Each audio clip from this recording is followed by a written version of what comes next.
All right, everyone. Hi, I think we're gonna get started. Um, hi and welcome to also known as this May event, The Violence of Love and Ghostly Kinship in Adoptee Summer Camps. My name is Katie and I'm a member of the Board of Directors.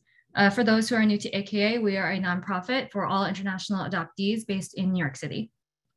Today, I have the pleasure of introducing our presenter, Hong Kong adoptee Professor Kit Myers. Kit is an assistant professor in the Department of History and Critical Race and Ethnic Studies at the University of California, Merced. He received his doctorate and master's degrees from the University of California, San Diego in ethnic studies and his bachelor's degrees in ethnic studies and journalism from the University of Oregon. Prior to his current position, he was a chancellor's postdoctoral fellow at UC Merced. His research examines adoption, family, and kinship, specifically in the ways that they intersect with race, gender, sexuality, immigration, citizenship, nation, and indigenous sovereignty. Kit has published articles in Adoption Quarterly, Amerasia Journal, Adoption and Culture, and Critical Discourse Studies, as well as co-edited a special issue on adoption and pedagogy. He also serves as an executive committee member of the Alliance for the Study of Adoption and Culture. You can visit his website for more information on his research. Feel free to enter any questions you may have in the chat. We'll have time for that afterwards. But until then, let's welcome Kit.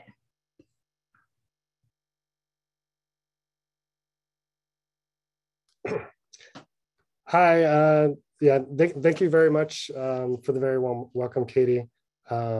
It's a really absolute pleasure to be here with you all today, and thank you everyone for joining to hear some of my thoughts on adoptee camps and these ideas that I call the violence of love and ghostly kinship. Again, my name is Kit Myers. I'm a Hong Kong adoptee raised in Canby, Oregon. It's a small town in Oregon by my white adoptive family. I'm an assistant professor at UC Merced, which resides on the ancestral lands of the Ahwahnee, Chi, Miwok, and Yukut Indian tribes who were the original peoples of this land. And we acknowledge this to honor the tribes, their lives and their survival of settler colonialism, displacement, and genocide, but also because of the work that they continue to do to this day to assert their sovereignty and self-determination. So you'll notice that there's the live transcript function on the bottom of the Zoom window, so you can press the CC button if you want a live transcript. So yeah, you'll see the title of my talk and social media. I just joined Instagram recently, so I don't really have much up there, but Twitter, I'm a little bit more active with some adoption related stuff, adoptee related stuff, other stuff that intersects with my position as a professor in critical race and ethnic studies. So a lot on police abolition or and immigration and race in the law. So just really quickly, the outline. That is not the outline. That's the outline. This is the outline of my talk, and so there'll kind of be three main sections. Let's see.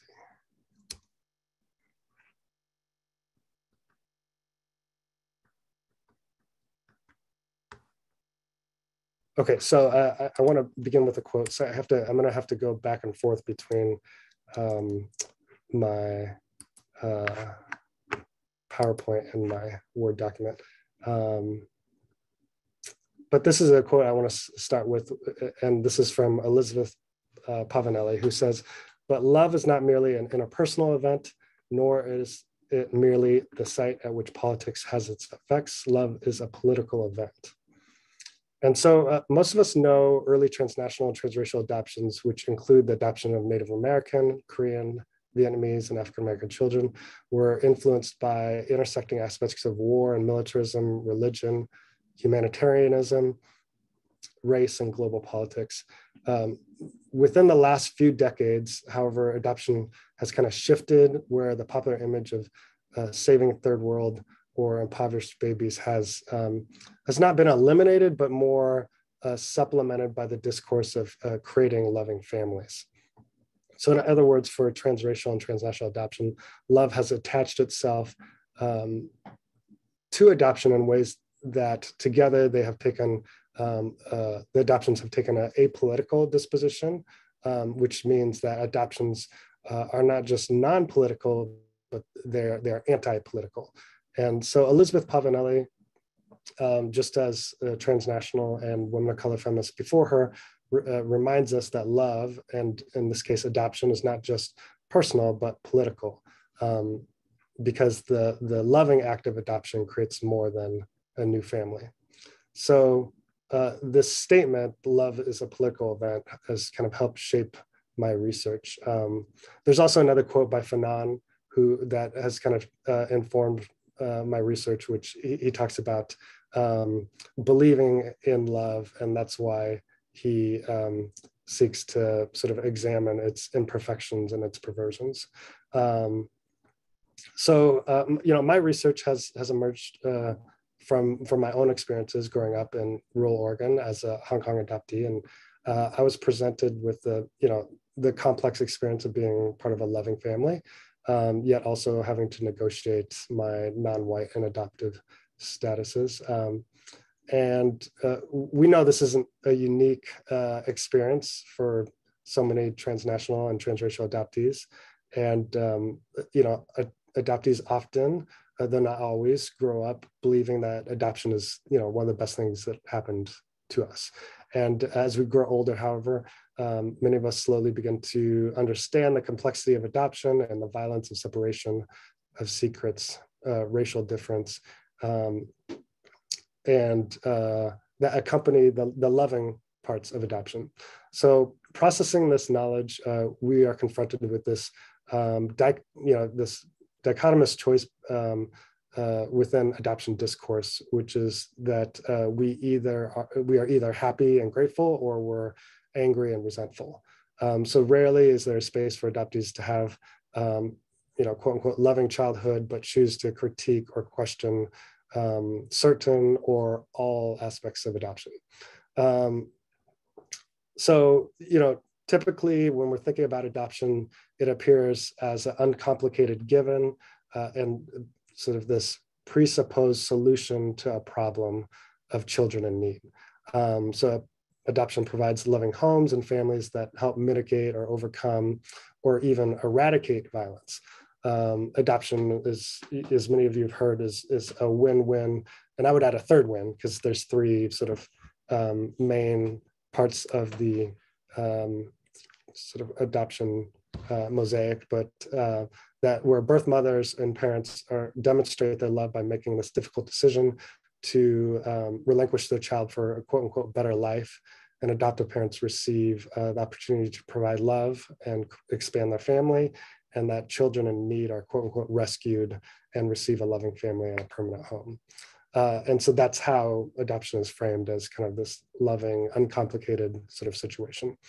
And we've seen that in the recent, the Supreme Court decision, this pending Supreme Court decision on Roe v. Wade. Thus, so statements, laws and practices by adoptive families, institutional workers, and researchers and lawmakers that support transracial and transnational adoption are sort of situated as unambiguously loving and always in the best interest of the child. Attempts to embrace birth culture and adoptive families as quote unquote normal, better, and real have also been, coming from this idea of lovingly affirming these adoptions. They represent this idea of post-racial family, and where individual families, agencies, and the government itself, or the U.S. nation state, has assisted in sort of dismantling prejudice and racism. So in essence, love is this vital ingredient to adoption at all these different levels: individual level, the familial level, and the national level. So the other aspect of this is that you have this loving sort of thing, and how it's imagined in practice, but also, of course, that adoption is attached to various forms of violence. And so there's three types of violence. And let's see if this, did I put those three there? Yeah, there. Three main types of violence in my broader research that I think about: structural historical violence, which captures the forms of racial and gendered oppression that we typically think about in terms of war, imperialism, global capitalism, the family policing system, federal adoption legislation, deportation, etc. All these things, right? Symbolic and representational violence, I think of as typically we think of adoption as still stigmatized in many ways, and so the response to the stigmatization is to assert adoption as normal, as legitimate, as just as good, or in some cases, even better than biological ties. And so what does this claim to value, and how does that claim to value produce a symbolic or representational violence? There's this really good book by Lisa Cacho called Social Death, and I forget the rest of the title, but Lisa Cacho, and she talks about how meaning is constructed relationally, and when we create value for one thing, oftentimes we produce a devaluing for something else, and that's not a requirement for meaning making, but oftentimes when we create meaning, especially in these sort of political contexts, it is inherently sort of hierarchical or differential. So how does the creating value of one group, in this case adoptive families, create differential or higher value, or differential or lower value for another group, in this case birth families or first families, communities and nations? So we could think about this, more specifically with Black, Asian, Latinx, and Native parents, and how they're racialized as unfit or unable to parent, and how the spaces attached to those families are racialized as spaces of death or poverty, etc. So the last form of violence that my research in general thinks about is traumatic violence, which is something that we think of that will heal through time. And we think of trauma as the pain and loss of family, separation of family, loss of identity, loss of culture, and looking toward a scholar named Jenny Adkins, who kind of summarizes trauma as, quote, what we call trauma takes place when the very power that we are convinced will protect us and give us security become our tormentors, when the community of which we considered ourselves members turns against us, or when our family is no longer a source of refuge, but a site of danger. And she's not only thinking about the family, but the state and how the state produces trauma. So,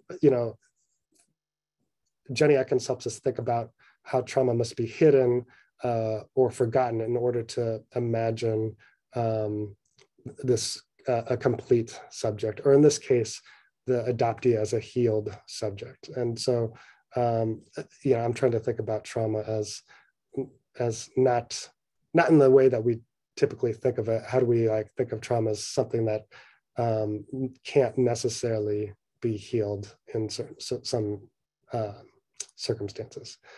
So these forms of violence have led many to argue that adoption is bad or harmful. And so you have this argument of adoption being good and adoption being bad or harmful. And so my research is trying to capture these two things and reframe adoption away from that debate of good or bad, instead to think about adoption as loving and violent, or what I call the violence of love, or the violence of adoption. Because they are in fact loving and violent acts and processes, adoption, which means that love is constantly operating within these adoptions, but that there's various types of violence that are attached to them, and violence is the condition for which adoption can happen, right? You cannot have adoption without violence. And so reframing this, I think, helps us more broadly consider the complexity of adoption and family making. So part two, sorry, this is the quote for Jenny Atkins. Yeah, what we call trauma takes place when the very power that we are convinced will protect us and give us security become our tormentors, when community of which we considered ourselves members turns against us, or when our family is no longer a source of refuge, but a sign of danger. So, ghostly matters. The mention of ghosts can conjure up many images, such as Casper, haunting spirits, or if you're old enough, a shirtless Patrick Swayze. But in theorizing ghosts, Avery Gordon argues that ghosts are a part of social life. They're a part of society. They're not these pre-modern things. They're not something just of the mind, but that they exist, and that they're in fact exclusions that have been systematically made invisible. So, what do we do when we usually see ghosts? When we think of ghosts, or when we see them, we'd either run away or maybe hide. And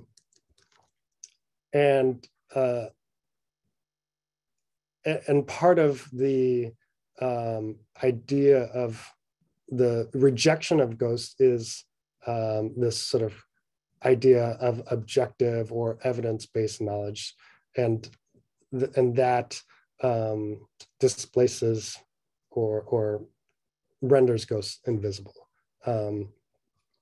And so here, oftentimes love produces kind of these truths, right? These presumed truths about what birth parents did, and how they might have died. And these could obviously be fictionalized. They're oftentimes fictionalized, but they become truths, right? In order to displace what Gordon would call ghostly matters.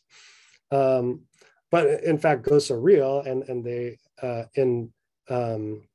and being made invisible, they work as a sign that haunting is taking place. So if we think of ghosts as that tied to haunting, and that haunting is taking place, so what does it mean to haunt? And what is the purpose of it? And depending on the situation, you could think about this idea of needing to talk and listen to ghosts, right? So even though it can be painful, difficult, or unsettling, Avery Gordon talks about this idea of ghost sightings, and how they can lead to profane illumination. So they can either be arrestive, which means that they can stop you, right?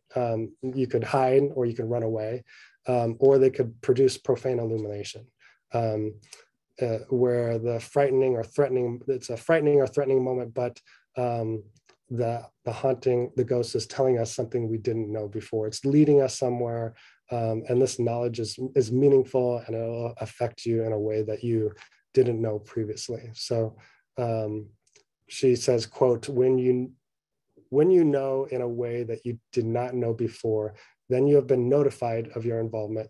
You are already involved, implicated in one way or another. And that's the sort of effect of a ghost sighting.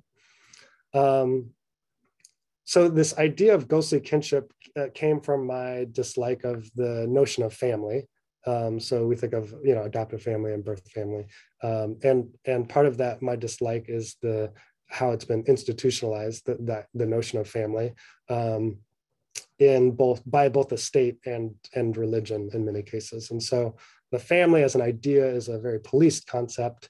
It's tied to, heteronormativity and very narrow definitions of a nuclear family. And obviously biological ties are really important in ideas of family. Not to say that they're not important in kinship, but so, you know, in sort of rejecting this idea of family, I thought of this idea of diasporic adoptive kinship, which is, you know, a convoluted term to think about diaspora and how there's, you know, adoptees, you know, from all different areas of the globe, and it's created an adoptee diaspora, but that there's this adoptive aspect that connects us both to the places that we were born, but also to our, you know, our new families, and it also connects us to other adoptees who we connect with and feel a sort of what Shannon Gibney has called a kinship of loss. And she describes kinship of loss as a kinship produced from the shared experience of losing family and family identity, culture, etc. And so this idea of, let's see if I have it up there. Yeah, this idea of diasporic adoptive kinship is to kind of capture that everything that family doesn't capture. But as I was thinking about it, it still felt like it was missing something. And then in this case, sort of literally, which is the sort of how I came to ghostly kinship. And so when we go back to this idea of kinship, so kinship, there's this one scholar, Marshall Salins, who has this very basic definition of kinship. And they say it's a mutuality of being. And so in this definition of mutuality of being, you could, and in the context of adoption, kinship could actually hold quite a bit. It could contain a lot, right? It can contain biological ties, adoptive ties, what we call social or chosen ties with other adoptees, right? Adoptee relationships with other adoptees, geographical ties, connection to homeland, right? And then connections here in this sort of broader definition of kinship, connections aren't just imaginative or impossible, but they are significantly attached to people, a common experience, like Shannon Gibney's Kinship of Loss, and to place. And so kinship, again, typically we think of kinship kind of narrowly, but in its broadest sense is, you know, thinking about all these things about people, about experience and place. So I felt that kinship can provide a lot for us. And then in terms of the ghostly part, it is that when we think about our birth family, our first family, these are, you know, relationships that are not supposed to exist. So how do we hold or configure these relationships that are not supposed to exist, that are meant to be lost, right? I mean, that's the whole purpose of the new birth certificate and the permanent transfer of rights and all these things, right? So how do we hold these relationships that are not supposed to exist, that are meant to be lost, and whose ends, you know, these relationships, the ends of these relationships are the conditions that make possible, you know, ourselves to exist. Adoptees, you know, severing those relationships is what makes us who we are and creates this new family, right? And so how does ghostly kinship kind of help capture that dynamic? And so you know, how are birth parents discussed and imagined as impossibilities and already dead? And so kinship here doesn't have to reside under the same home, right? We oftentimes think of kin and family as being under one home, as being complete, as being absolute and unwavering. this idea of forever family, this and also knowable, right? That you know who your kin are. So ghostly kinship kind of captures the opposite, the incompleteness, the wavering, the unknowable, and it acknowledges how, you know, these relations are constructed, how they are processual, which is just to say that it's that kinning is a process. It's not just a given.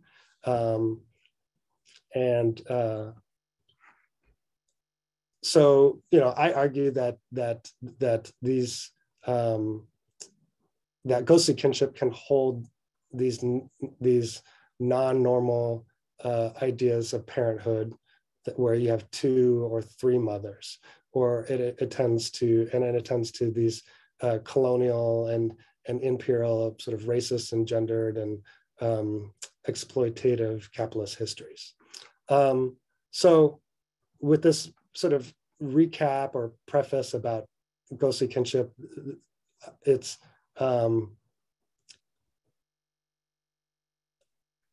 there's this, let's see. So if we go back to this idea of you know, that there is this practice of open adoption, and it's challenging the domestic and private adoption landscape. But for transnational adoption, you know, openness is still largely a non-existent. And to the extent that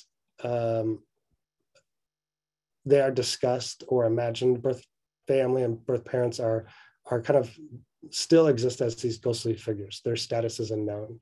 And this unknowability makes it so that we adoptees have this spectrum of feelings. And adoptive parents also have this spectrum of feeling, from, you know, wanting to shut out birth parents, saying like, you know, I don't really care about them, or I don't want to search for them, or sort of denying their existence, that, you know, they're probably dead, or they probably aren't interested in me anyway. There's that spectrum of that, and then also on the other end of sort of recognizing and acknowledging birth parents exist, and that there could be something there. So what it has me thinking about is the ghostly kinship. There's kind of 2 ways to think about ghost in this context of adoption. There is what a lot of people have called absent presence. And what I mean by that is where birth and birth parents appear in different, or many times sort of very uncomfortable and painful moments. And adoptees can spend years searching for birth, you know, family, despite, you know, the very small possibility of reunion. And so, so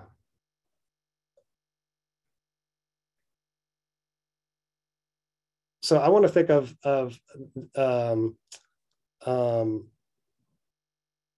birth parents and birth family not just as an absent presence, something that's like, but kind of switch it around and think of it as a, let's see, did it show up? As a present absence. And you know, what I mean by that is, you know, we have not, for most transnational adoptees, we have not found, let alone met, birth family. And so how do we practice alternative forms of kinship that don't reproduce violent norms? And what are ways of connecting with ghostly kin? So when we think about kinship, kinship, it typically remains attached to things that you can touch, which is the material. You can touch kin, you have positive feelings around them, and it's this immediate idea that that you sort of, again, know who your kin are. But in the absence of the material, the thing that you can touch, or Kyung Buk-soo, she theorizes this idea of skinship, this thing that, where you have this is a common form of kinship where when you touch somebody, and when you touch someone and you connect with them on this level of touch, it forms this, what she calls, skinship. So, kinship is tied to touch, immediacy, and these positive feelings. But again, how do we capture what's unknown? And so specifically, like when we think about birth families and first families, we this is something that exists in our bones, it grieves in our hearts, and perhaps fades in our memories, as well as meets us in our dreams and haunts us in our nightmares, right? So something that is very sort of unknown, non-tangible, and doesn't necessarily bring positive feelings, right? So how do we capture that sort of kinship?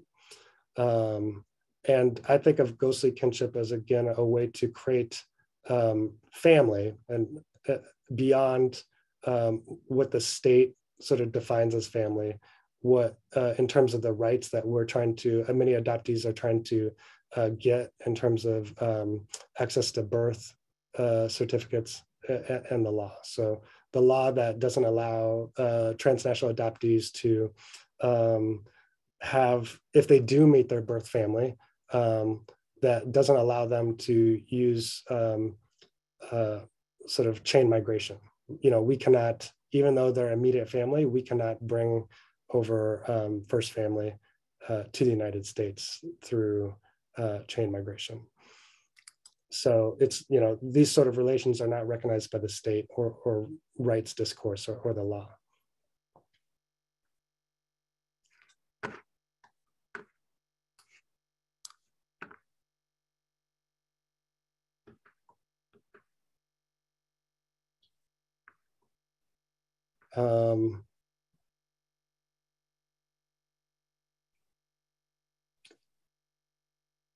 So the specters of birth parents can sort of constantly reappear during birthdays, quote unquote adoption celebrations, and everyday life.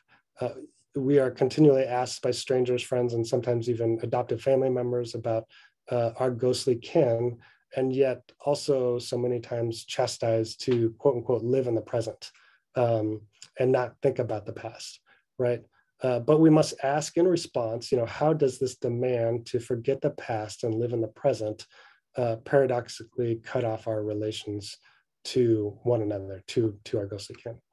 And so to kind of answer all these convoluted questions about ghostly kin, I turn to the summer camps. So this is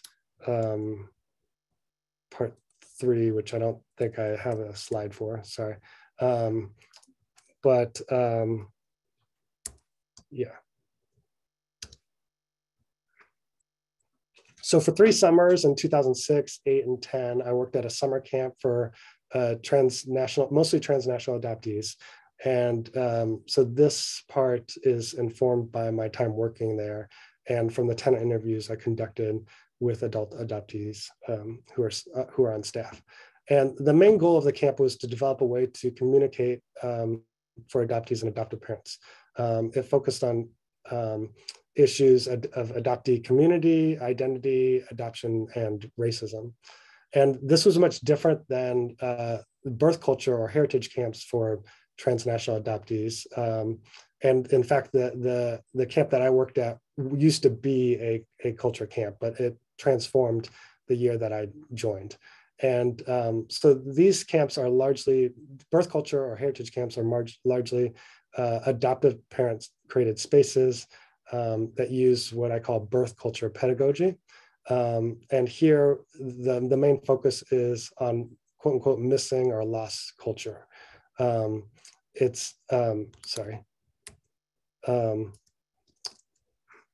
Which is perceived as kind of the most pressing violence And it's born from this place of love and in response to assimilative practices earlier that are trying to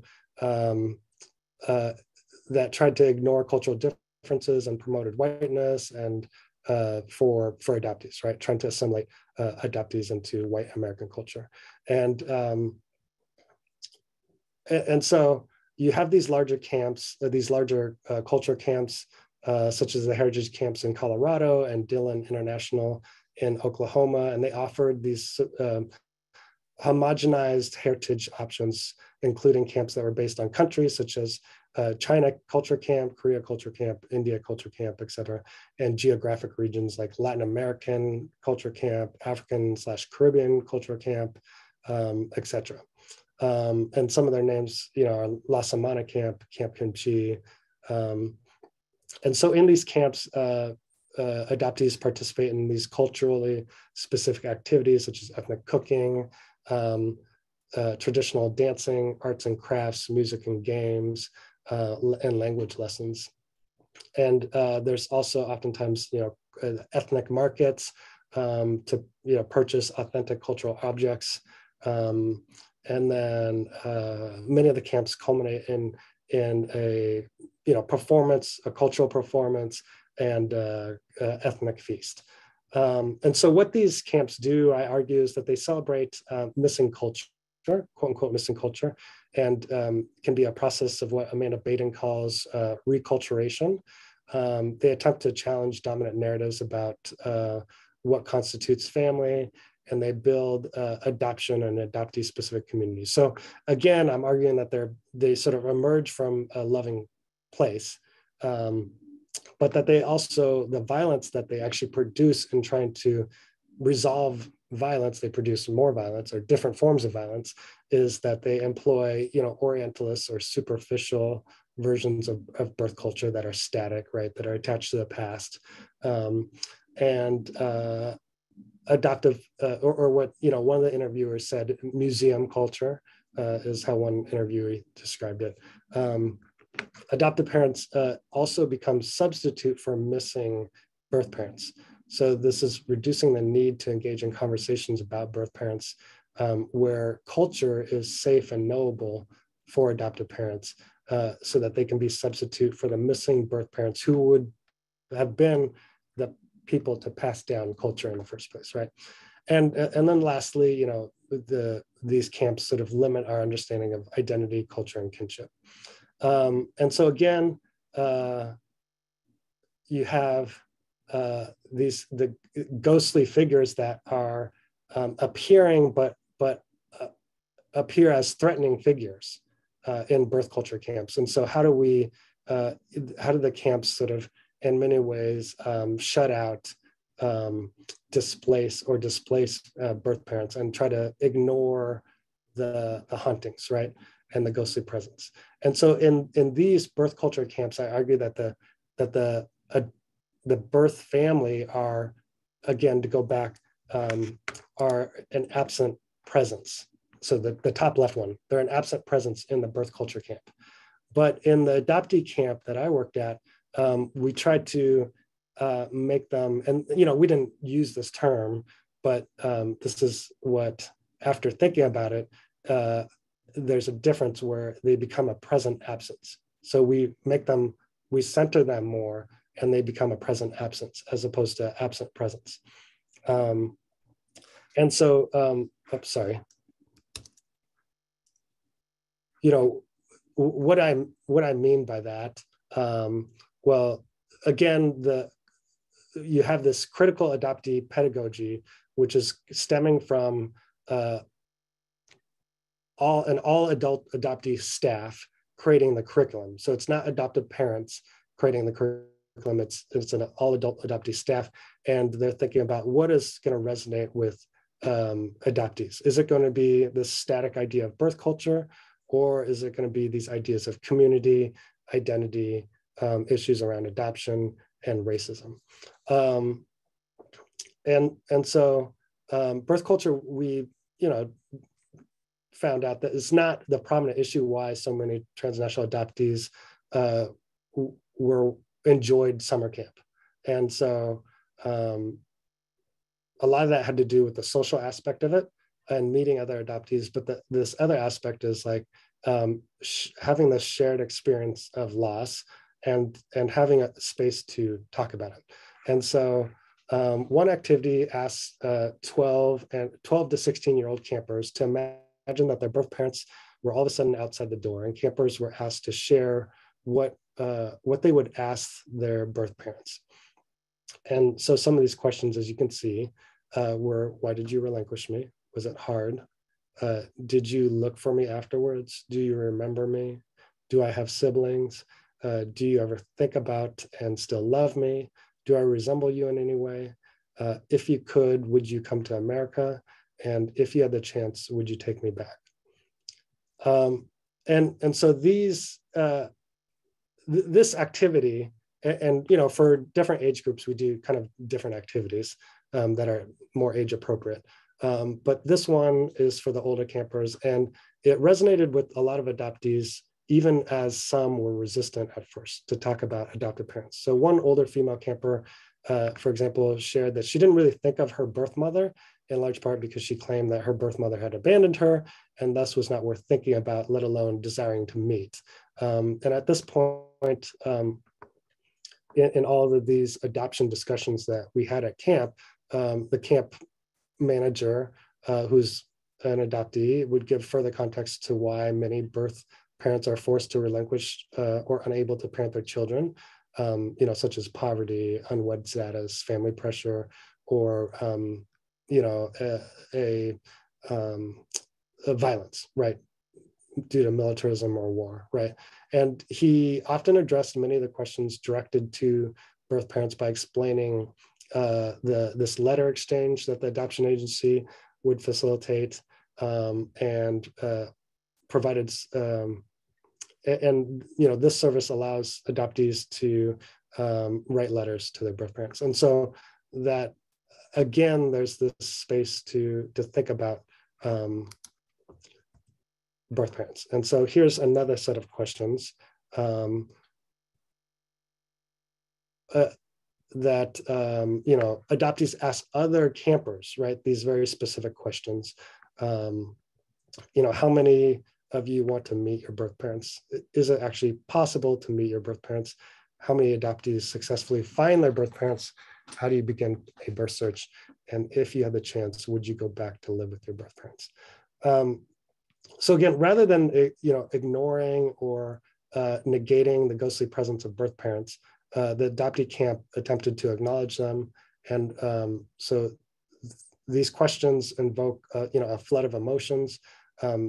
And obviously there's no easy answers, but the important thing is that the camp was providing a space to share experiences, desires, and ask questions, and have their voice heard, and be able to speak about their birth families.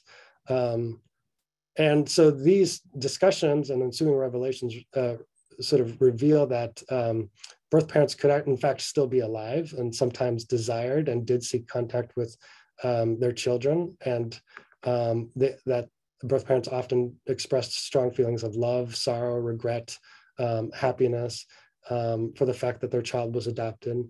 And so the purpose of these activities was to engage the birth mother's ghostly presence, not as an absent presence, but as a present absence. And so just to conclude, I realized that the conceptualization, this conceptualization of ghostly kinship, omits other ghosts, right? The ghost of orphans or non-adopted individuals, adoptees who have been killed or who have committed suicide or who are returned or rehomed. But what I hope is clear is that my sort of theorization of ghosts is an attempt to universalize the condition, but to think about how it can create a language to hold other formations of kinship that aren't material, right? Other relations or other forms of kinship that aren't just based on touch and immediacy and positive feelings, but that are based on these less certain ideas. And so in this way, the goal is not to, again, not to petition the state for recognition of the family, right? But rather think about how we can build and cultivate relationships outside of these violent norms, and to maintain both this diasporic adoptive kinship and this ghostly kinship, to describe these relationships that exist and continue due to this act of adoption, right? And so for my research, I've learned that, you know, adoption is this inherently violent process, and one in which violence cannot be solved. And so how do we acknowledge and confront the violence? And you know, the argument is that the adoptee summer camp is one way to unlearn what we think we know, and to think deeper and differently about the issues that concern us as a community. So sorry for that really long-winded talk, but yeah, I hope you're able to pull some stuff from it.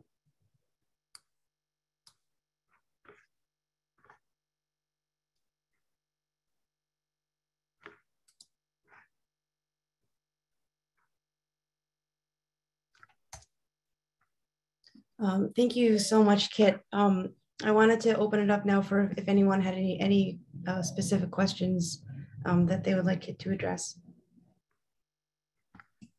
And you can type those questions into the chat. There's a chat function at the bottom of your screen, which you can type that in. We did have one, Kit, so far, and someone was asking, can you imagine a heritage camp presenting a panel of birth and / first parents? The question is, can I imagine a heritage camp? You know, when I looked at the curriculum for the heritage camps that I looked at, none of them had any material that discussed birth parents. You know, that might have changed since I first did this research for my dissertation, which I published in 2013, and then I updated the research for an article that I published in I can't remember if it was 2019 or something, but it was, you know, it's much more recent. And so at that time, you know, looking through the curriculum for these birth culture camps, where they, you know, provide a schedule of what they do, and they upload videos online about the different activities that they do, or they have videos of people talking about what they get out of the camp, and website descriptions of what they're going to do, and all these sort of things. Yeah, birth parents are not centered or even really included at all in most of the birth in the heritage camps. We had another question come in, which was, do you think any of the violence of adoption can be lessened through more specific pre-adoption training to people interested in adoption, or is that in too much conflict with the business of adoption? Yeah, thanks for asking that question.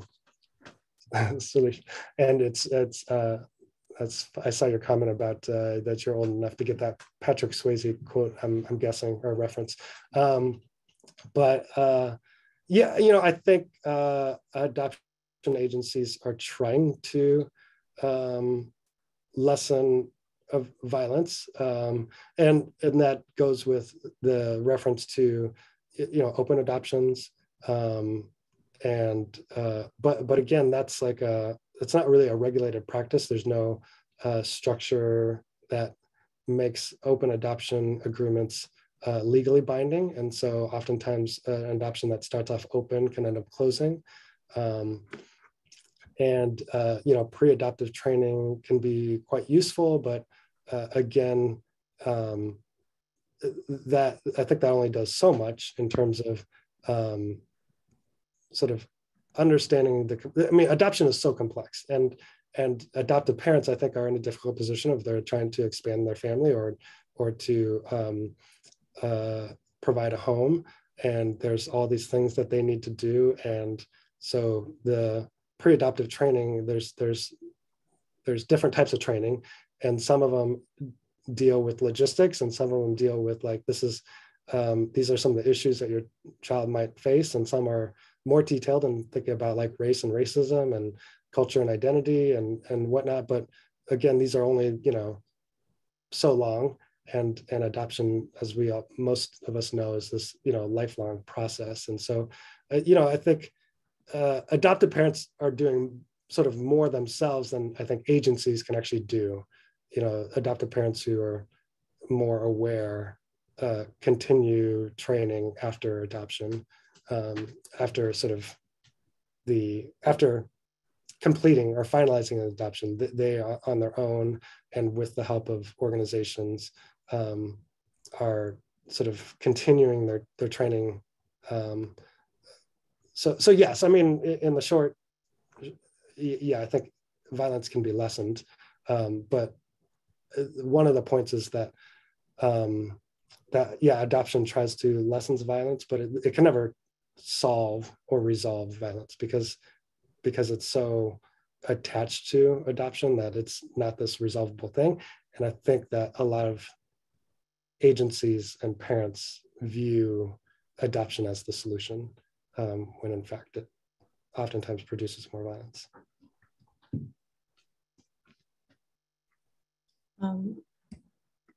We have another question. Do you think critical adoption studies will be utilized as much as other forms of scholarship, such as therapy and psychology, in the creation of programs like adoptee summer camps and related post-adoption services?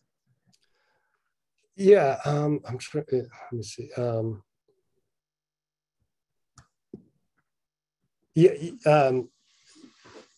Yes, I mean, I think, critical adoption studies, which I feel like I'm a part of, I think it's super important. And there's a lot of amazing work by Kim McKee, Kim Park Nelson, Jenny Wills, Shannon Gibney, a whole host of people. And but I think that practitioners, social workers and therapists, and have just as big, if not larger, influence on kind of on the ground stuff. My hope is that if I ever finish this book, that it will be read by practitioners, but and that it'll be accessible enough that some stuff can be pulled out from it.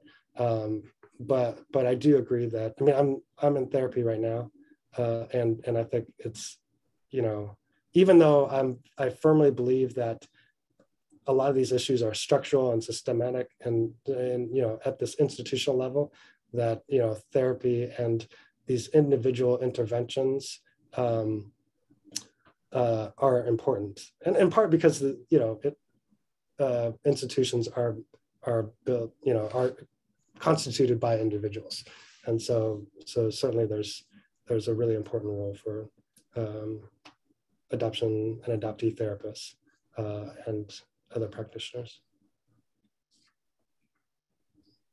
We have two questions that are kind of the two sides of the same coin regarding camps, which is, do you think that attending the camps that employ birth culture pedagogy would be preferable to no cultural contact at all? Or do you think that the cons of the methods create more harms? And then the flip side of that how would you imagine heritage camps could be changed to be less harmful, especially if this is a way for adoptees who are not able to grow up around diverse communities / grow up in all white communities? Yeah, I mean, both of those are great questions. And I think, I certainly wish I could have gone to a birth culture camp or a heritage camp when I was growing up. And so, the answer to that is, I don't, and that's what I try to do, is like, it's not to demonize the birth culture camps or to demonize adoptive parents, but to sort of try to identify what's going on and how it's kind of missing the mark in some ways. And so, you know, how could we change birth culture camps? Well, one is to probably really reduce like how much we highlight birth culture, or really interrogate what we mean by birth culture first. I mean, I think some culture camps are kind of understanding that culture is not just, you know, fan dancing and traditional music and dress, but, you know, they're thinking about like pop culture, right? And if, I mean, in the Korean context, like Korea being, you know, more technologically, you know, savvy than the US, and how, you know, the music and television and film have sort of been popularized, like that there's an understanding that culture is beyond, you know, what I'd said earlier, which is museum culture. So that's the first thing. But again, I really, yeah, think that if you had a birth culture camp that did focus on that, which isn't the worst thing, but really, you know, there's so much more to adoption than missing birth culture. Because what really comes down to it is that when kids go to these camps, you know, they're kind of interested on the birth culture, but most of them, it's just a small interest, because their everyday experiences with culture are US culture. And of course, it's very diverse. But the other aspects are, yeah, being connected to other adoptees, these multitude of issues around adoption, whether that's your personal records and your personal history, or your birth certificate, or finding birth family, or returning to your homeland. And then also, if you're, you know, adoptee of color or in a transracial adoption, you know, issues of race and racism. And so those, you can actually incorporate into a heritage camp, and then you'd kind of be, yeah, addressing those. And so yeah, I mean, I wouldn't say if you had the choice of culture camp and nothing, to like choose nothing. I'm not advocating that, but yeah, I think we can always do better, certainly.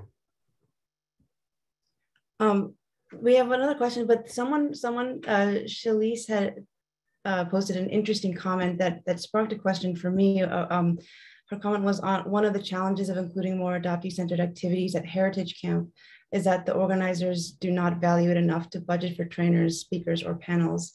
And that made me wonder, like, have you ever interrogated the motivations behind the culture camps in terms of, you know, like the funding involved, and then what the, you know, if there would be a call to action around these camps, what that call to action would be, and then how that, you know, impacts the programming. And I don't want to say indoctrination, but you know, what are adoptees supposed to be taking away from the camp, and then what are they supposed to do with that information? Yeah, I mean, I think, yeah, and again, it's kind of speculative, but from the interviews and from my own observations, you know, people talked, the camp manager in particular, who had worked at both a Korean, a culture camp and this adoptee camp. And so he was the manager for the camp. He had talked about birth culture camps as safe and knowable. And so that you could have, you know, quote unquote, ethnic experts from the community come in and teach these lessons, right? And that they, again, are safe. This is something that will create a healthier and happier adoptee, but they're safe. They don't threaten you or scare you in the same way that talking about the ghostly birth parents, right? And so even though when we like really think about it, like birth and first parents shouldn't scare us, they're just family like other family. And well, they're not just, but I mean, if we had a broader and more capacious understanding of family or kinship, then it wouldn't be threatening, but they are. And so I think that's probably the driving, and this idea of, you know, I make the argument that adoptive parents in some ways feel bad for the missing the missing birth culture. And so they try to, and this is a very gendered thing because many of the organizers are adoptive mothers, and this idea of mothers having to reproduce culture. And so how can they be the substitute for the birth parent who's missing, right? And the way to be a substitute for that is to learn alongside their child this missing part of them, and then they can sort of share that knowledge, and then they can talk about it and pass on this culture that is missing, right? And so again, it's safe and it becomes knowable. And that's also kind of why I use the term Orientalist, because Orientalism is in the way that Edward Said talks about, is this idea to know the East more than the East knows itself, and then to sort of name the East and name it in relation to the West. And so the camps in many ways do that, even if it's unintentional. It's kind of this substituting. And so the call to action, I think, is to not circumvent the sort of issue, the elephant in the room. What has produced the missing birth culture, right, is that the birth parents are no longer, in this relationship. And so how do you talk about that?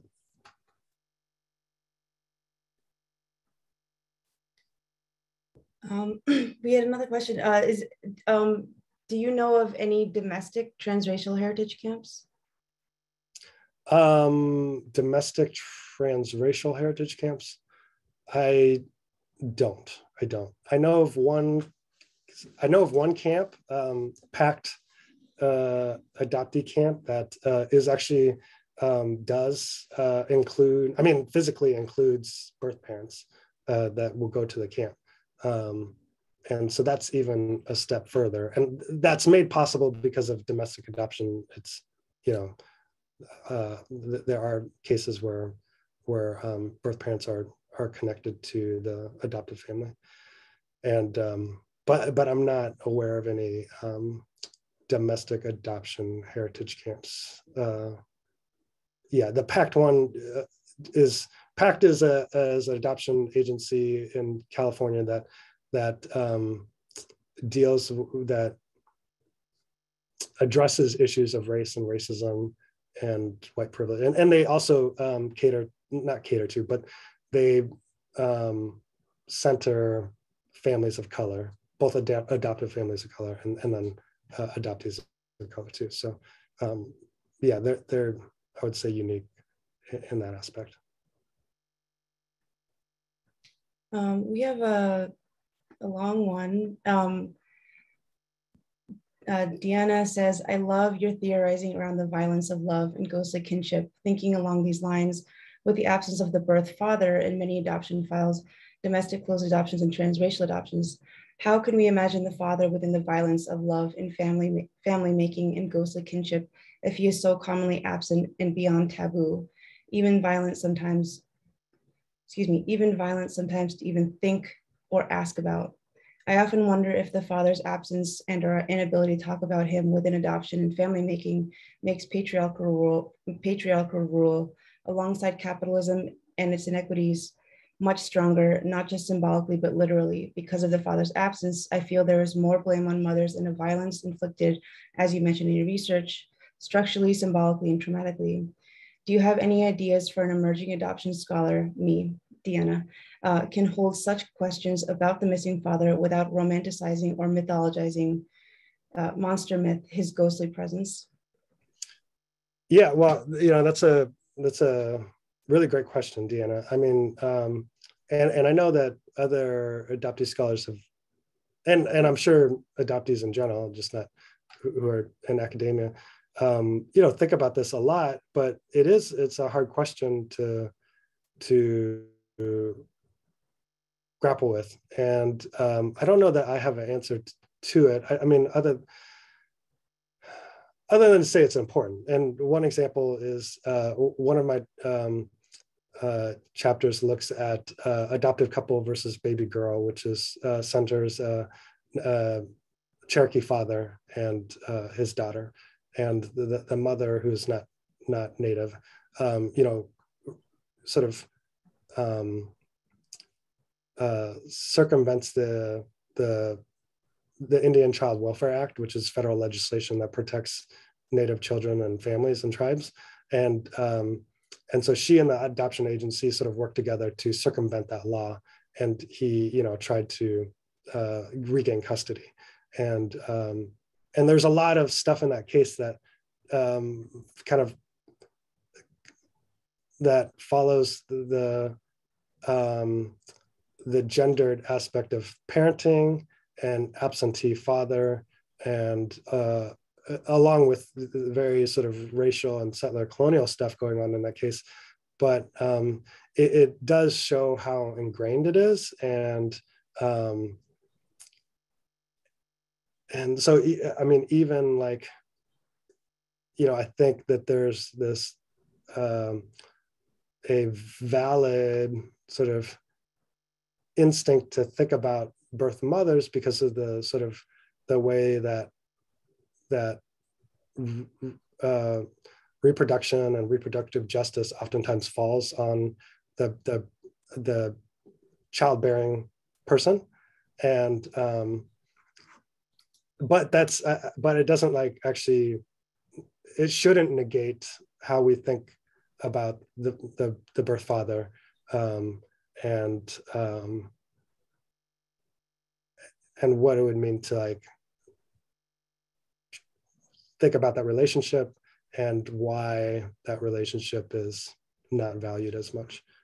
So I mean, it's kind of a cop-out answer. I'm sorry, I don't have more for you there, but except that I agree I agree with you, and look forward to the research that you produce to help us with that.